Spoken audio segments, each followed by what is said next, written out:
Hello guys, ladies and gentlemen, and parents watching in too. So today this video lesson supports the Special Triangles booklet. It's part 1. This is the booklet here. Okay, you can see it's got some QR codes on there that link up to like Khan Academy and that kind of stuff. So we're talking about this booklet.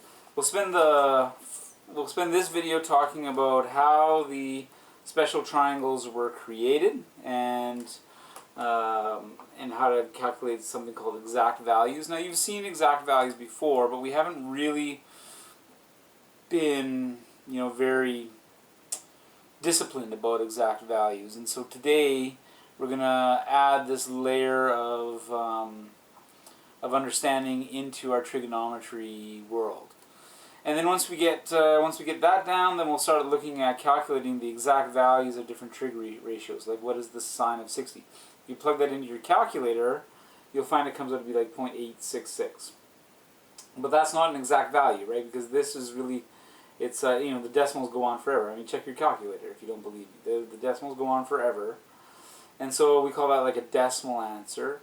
And if I was to calculate this exact value, if I go √3/2 and get the decimal for it, and then I go sine 60 and I get a decimal for it, I get the exact same thing on my calculator. And that's rather, strange, I would say is the right word for that, because here we have like a square root, fraction, and over here we have a trigonometry expression, and they both give you the same exact number. So what the heck's going on, right? That's really what our lesson is about today. So let's start off with how the special triangles were created and what we can do from them. Okay, so here we go. Okay, so the first triangle is what we call a 45-45-90 triangle, which means that this angle here is 90 as per a regular right angle triangle that we do trig with. And these two angles here are the same value. That makes them technically an isosceles triangle, where the side lengths are the same because their opposite angles are the same. So those are both 45 degrees. And because they're isosceles triangles, the angles are the same, and so too are the side lengths that are opposite those angles. And so if I do Pythagoras Theorem, right, and I plug in 1 squared and 1 squared, well, I can get the angle, or sort of the side measurement for the hypotenuse. So let's calculate that. Okay, so I just plug in the numbers, right? That's A, that's B. So I plug them in, right? 1 plus 1, 1 squared is 1, 1 squared. So anyways, you go through that. You get the C, or the hypotenuse, right? This guy there, he is equal to √2. So that's where we see these square roots coming in. They come about because of Pythagoras Theorem. And so this side over here is √2. Okay, so we're also going to resurrect SOHCAHTOA a little bit so that we can have a look and see or find exact values for things like sine 45 and cos 45 and those sorts of things. So let's have a look at that. Okay, so let's just take sine 45 for example, right there, right? So you can plug it into your calculator to get a decimal answer. The decimal answer is 0.707 and change, right? That's your decimal answer for that. But I could, knowing that I have this special triangle, this 45-45-90 triangle here, I could go the sine of 45, so remember, okay, let's take that as 45 degrees. So its opposite is there, right? Opposite over hypotenuse, so 1. Its hypotenuse is 2, √2. So I could write this as 1 over √2. And guess what? If you do 1 divided by √2 on your calculator, you get the exact same answer as sine 45. Right? That's how these things come about. Come about from looking at triangles that we can deduce their angle-side relationship from quite easily. So I could ask you, say, for the cos of 45, right? The cos of 45. So that's equal to adjacent over hypotenuse. So there's 45. Adjacent is 1. Hypotenuse is 2. 1 over √2. It's the same number. And that's how those things come about in the 45, 45, 90 degree triangle. So let's have a look at the 30, 60, 90. That's a little bit more interesting. So the 30, 60, 90 triangle, right, is about a triangle that has all three sides equal. We call that an equilateral triangle. And that means that all three angles are also equal. It's a very special version of an isosceles triangle. And so if you know that a triangle is 180 degrees, and every angle must be the same, you go 180 divided by 3, get 60, right?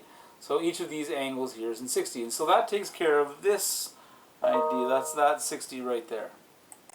Now the cheeky thing that we do here, and most people don't think to do this when they're learning, especially in this idea, is that they wind up looking for a 90 degree angle in there. And there's no 90 degree angle to use. So how the heck do you get this 90 and this 30? Well, if you look 30 plus 60 plus 90, that's 180 degrees, right? So we know that there's a triangle that has to do with something of it. So this is what they do, and it's pretty cheeky, but it winds up solving the problem for us. And here's how it looks. So the technical term is they drop a perpendicular bisector. Okay, so perpendicular 90 degrees. There's the 90 degrees right there, right? And then bisector means that it cuts the angle into two equal parts. So in an equilateral triangle, perpendicular bisector, this guy here, will split this into two parts. So what's half of 60? 30. And what's half of 60? 30. So it's tricky math shenanigans, right? And so what winds up happening is you can take away one of these halves. Okay, so the other tricky thing that they wind up doing is instead of calling each side 1, like we did over here, we call each side value 2. So this is a 2, this is a 2, and this is a 2. But if you've bisected it, cut it into two, bi, two, sect, cut, right? So two cuts, bisect. If you cut it exactly in half, that means that this value here is 1, and this value here is 1. And the last tricky shenanigan that they wind up doing is they take away one of the halves of the triangle. So they erase one of the halves. And we wind up getting a 30, 60, 90 triangle. We know two of the sides, this is 1 and this is 2, so we have to go back to Pythagoras up here and solve for this last side. Now we know the hypotenuse, so we have C, and we know one of the legs, so we have like A or B, so we have to do a little bit of algebra to find that side length. Do you know what it is? It rhymes with cute tree. Yes. Let's have a look. Okay, so just going up to Pythagoras Theorem up here, I plug in the values for my triangle. Remember, I know the hypotenuse, right? So I have that part, and I got one of the other legs, so I'm just solving for my last unknown over here, which is a squared. So I just do some math, because we are in math class and we got to do math. So that's part of it right there. Let's finish it off. Cute tree, what could it be? Okay, so root 3, right? Root 3 over here. And then I could ask you something like, say, the tangent of 30, right? I could ask you to tell me the exact value of tangent 30. You could do it on your calculator if you wanted, or you could do it as an exact value using this triangle, because we know 30 degrees. We have a 30 over here. Tangent is opposite over adjacent, and that means, opposite over adjacent is tangent, so I would have 1 over root 3, and that would be my exact value. So that's the genesis of how these triangles began, and we're going to use these to calculate some rather kind of tricky angles to sort out, and we'll be using the cast rule. So you might want to just remember cast. You guys did all that algebra with cast, right? So it shouldn't be too far away. But yeah, we're going to need to think about reference angles and principal angles and those sorts of things. So yeah, hold tight. We'll get to the next part right quick. Okay, so one of the types of questions you get in your booklet is to determine the exact value of something like, say, cos 2tan. And that's not too bad. It's probably like a B level question, I suppose, maybe a C plus level question for the work that we are doing. And of course you can plug it into your calculator and get a value for it. That won't be an exact value, you get a decimal answer. So if I ask you to find the cos of 2tan, this is how we manage it. First off, we start off finding the reference angle for 2tan. Okay, reference angle, that's to the closest x-axis, and we start there. Okay, so we've got to go back to our reference angles and stuff like that. Now, 210 degrees is like your principal angle, right? Go all the way around, and then we come up with, we're past 180, we're into the getting closer towards 270. So how much past 180 are we? Well, 210 minus 180 is 30. And this is our reference angle, right? The closest x-axis is that x-axis, and we're 30 degrees away from it. You don't need to worry about positive or negative 30 degrees, just whatever the angle is, absolute value of the angle if you want to be super technical. So we take that reference angle and we say, okay, well, I may not be able to find cos 210, but I can find the reference angle of, the cos of 30. So I just go up here to 30, right, and I got, adjacent over hypotenuse. So what's that? Root 3 over 2. And if you look that up, if you go cos 210, you get like negative 0.866. And if you go root 3 over 2, you get positive 0.866. So the only thing we're off by currently is the negative sign. And why is it negative? That's the cast rule. Where in this diagram is cos positive or negative down here? Well, C-A-S-T, tangent is positive down here, so if I had tangent of 30 it would be positive. But cos of 30, or cos of 2tan down in this area is going to give us a negative number. So this is really equal to, so we would say that the cosine of 2tan is equal to the negative cosine of 30. 30 because it's the reference angle, and negative because it's the cast rule. And that's all the trick there is to it. Right? There's no tricky shenanigans about anything like that. You can either have an angle of 30, 60, or 45, either as a direct angle, like a principal angle, or as a reference angle to another type of, principal angle that's out there. So let's crank it up a little bit, and let's have a look and see what happens with secant, cosecant, and cotangent. I know, you guys probably guessed it. You already just flipped the thing anyways. So here we go. Okay, so I might ask you to tell me the cotangent of 300. Okay, no problem. So first off, we got to find the reference angle.